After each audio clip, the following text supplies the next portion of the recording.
ये बहुत ऐसे प्रकरण आ रहे हैं ग्वालियर में, और जो कहीं ना कहीं साइबर फ्रॉड और उसमें फिर आगे चल के फाइनेंशियल फ्रॉड, कई बार उसमें फिजिकल अब्यूज़ या सेक्सुअल एक्सटॉर्शन का भी ऐसे मुद्दे बन जाते हैं।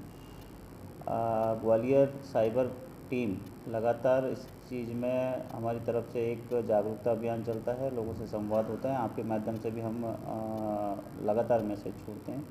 लेकिन उसके बावजूद कुछ भोले भाले लोग जाने अनजाने में इनके शिकार बन जाते हैं। ऐसी ही घटना पुरानी छावनी में हुई है।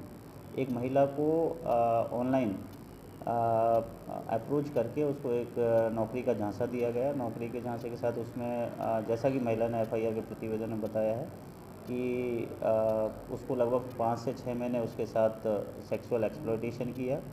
और फिर जब उस महिला को उसके बारे में मालूम चला कि ऑलरेडी मैरिड है और पहले भी ऐसे कुछ महिलाओं के साथ में कर चुका है, तो महिला एक पुरानी छावनी थाना क्षेत्र पर आई। उसने पूरी घटनाक्रम बताया, उसी में एक एफआईआर दर्ज की है।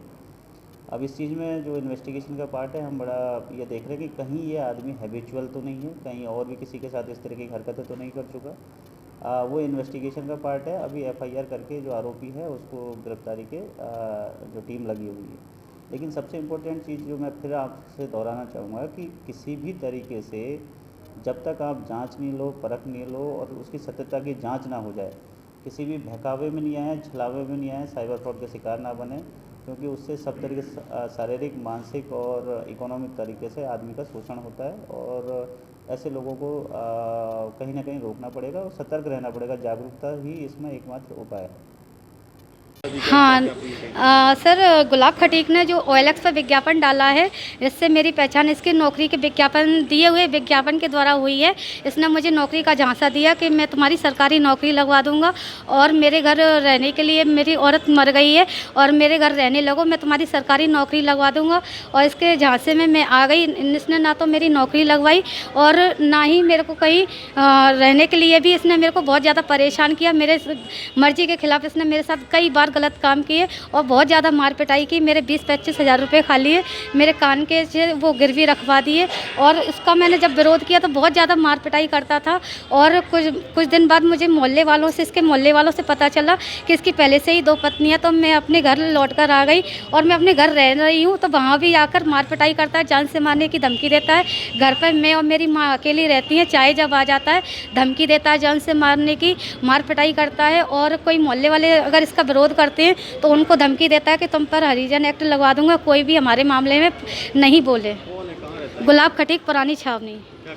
सर, कुछ नहीं करता सर, ऐसे ही ओएलएक्स और मैट्रिमोनी पर विज्ञापन डाल डाल कर लड़कियों को जाल में फंसाता है और मेरी जैसी न जाने कितनी हज़ारों लड़कियों की ज़िंदगी बर्बाद कर चुका है। उसका यही काम है सर, सारे दिन लड़कियों को बात करता है, ओएलएक्स पर विज्ञापन डालता है, लड़कियों को फंसाता है और उनसे गलत काम करके उनको छोड़ देता है। और सर, वो बदनामी के कारण लड़कियाँ आगे नहीं आती हैं।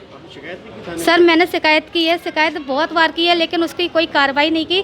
जब मैंने जन सुनवाई में आवेदन दिया, सीएम हेल्पलाइन लगाई है, तब जाकर मेरी जो मैंने आवेदन दिया उस पर कार्रवाई की है, लेकिन अभी भी वो पकड़ा नहीं गया है। हाँ हाँ, मैंने अभी जन सुनवाई में सर से बात हुई है, मैंने आवेदन दिया है, उस पर कार्रवाई की गई है।